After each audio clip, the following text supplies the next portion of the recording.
And this right here is why I love Tenkyou no Alderamin. They're going straight in on this idea that the general on their side is the bad guy, and I'm liking it. I mean, probably. It makes it seem like he's the bad guy at least. I mean, we've seen that he's taken away their spirits, which is the basis of their entire religion. And then he's also done all these horrible things to them with like making it so that they can't trade in towns, making it so they can only buy a certain amount, basically starving them out and making their lives hell. And the reason he seemed to be doing this wasn't to actually keep them down and make it so that they can't retaliate. I mean, Ikun figured this out himself. When he saw the spirits, he looked at them and said, oh yeah, that could weaken them, but what it actually does is give them a just cause.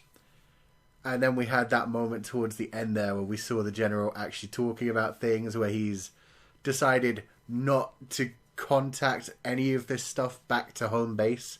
He's just like, no, fuck it, we're going into the mountains to exterminate them. So I don't know exactly what his reasoning is, this general.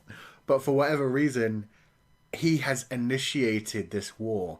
He has put these people into the position where they have to fight back or just, you know, slowly die out from starvation and horrible shit of taking away their spirits, which is the basis of their religion.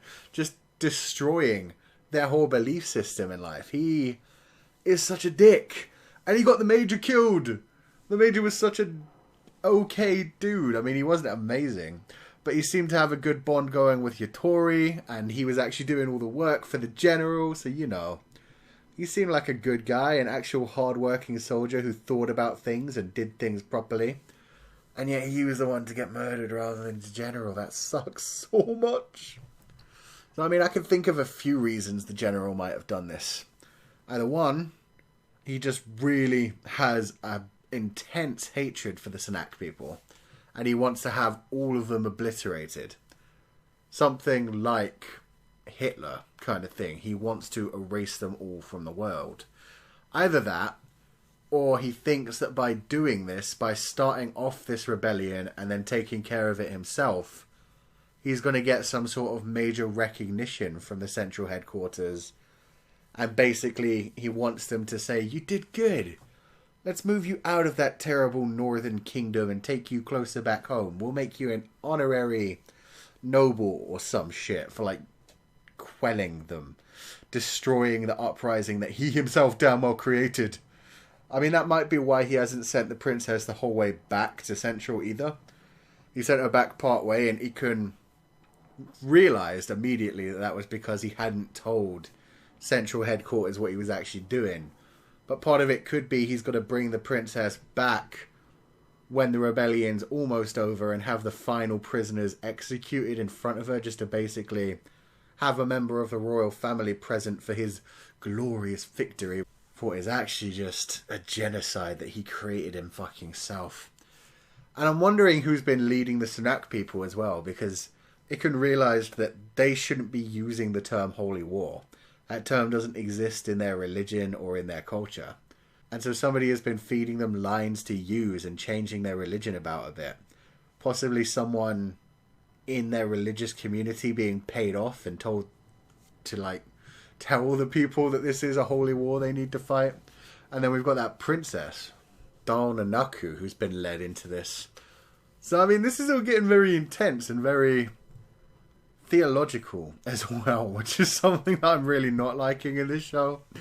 I mean, I'm an agnostic, so I don't give a damn about religions, but at the same time, I really don't like the way Ikun is acting with his belief in science, because what he's doing is essentially indoctrinating people into scientific thinking, as if science is a type of religion and he's shoving it down people's throats the way Mormons and Christians do.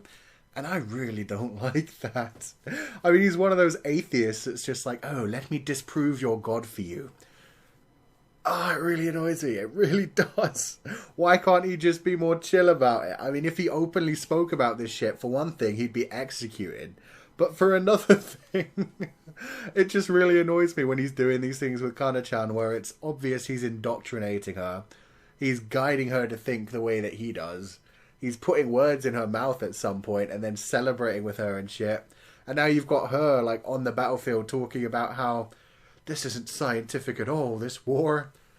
It really is, if you understand biology. Humans like to kill each other. If you understand engineering, they've built, like, air guns and air cannons and air mortars.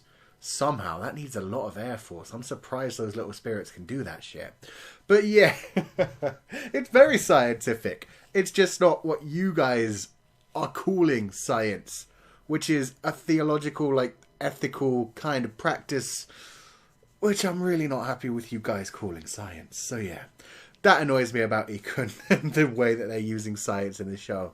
But you know, the show's still good. We still got some good things going on. We can see Ikun's got his own plans going on. He's already secured his own bunch of air rifles. They're staying at the main fortress while the rest of the crew are going out to try and kill the poor Sanak people who have done nothing wrong and just want their goddamn spirits back. So I do imagine Ikun is just going to attack them from the inside and give the spirits back to the Sanak people, because otherwise I don't see why he would be getting out the air guns. I really don't. Unless he's worried that the general is going to try to kill him and their group off to maybe separate the princess from her knights, and her knights being the only people left who the princess would listen to more than him, I guess. Because if the princess comes back and Ikun and her knights basically tell her, no, this was a genocide. They fucked shit up. They destroyed people they didn't have to, kicked them into the ground, and just kept going until there were none left. Then, you know, that would not work in the general's favour. So maybe that's it. Maybe they're just going to have to defend themselves. I don't know. I'm looking forward to it. This is getting really dark and twisted and fucked up. But again, making us humanize the bad guys, who in this case are the people they're working for, which is pretty cool. I mean, we've got a couple members of the team who are actually genuinely cool people. The guy we got introduced last episode who's leading the unit with Yatori and Ikun, like, he seemed pretty cool, even though he wasn't really in this episode. We just had him explaining to Ikun in the dark area, like, why they took their spirits and shit. And then there's that guy with the big blonde beard and big bushy blonde hair who keeps trying to challenge people to prove that he's better than them. I like that guy. I mean, he's very simple, but he understands knighthood very well. He understands a sense of honor that I can respect. The idea that he doesn't like this war that they're going on right now because they're basically attacking civilians who basically have swords and don't have their spirits. They might have some guns and shit, but they're not a properly armed force, so there's no real honor in it, and I like that about him. Kind of reminds me of Ryder in Fate Zero. Alexander the Great for the win. Just let me know you guys' thoughts. This episode was fun to me. It's getting interesting. I just need them to stop using the term scientific in the wrong goddamn way. I need Ikun to stop acting like science is religion. Other than that, we're good. The animation was good. The fighting was amazing. Yatori went in and destroyed the people that killed the major. The general turning out to be evil and behind all of this and planning a genocide is pretty goddamn cool. And I want to see exactly how they got this into the Sanak people's heads as well. How they got that term Holy War instated and what they've been doing on the Sanak tribe's homeland. So yeah, let me know your thoughts in the comment section. If you enjoyed this review, wreck that like button like you mean it. Subscribe if you haven't already to see more. And I will see you guys next time.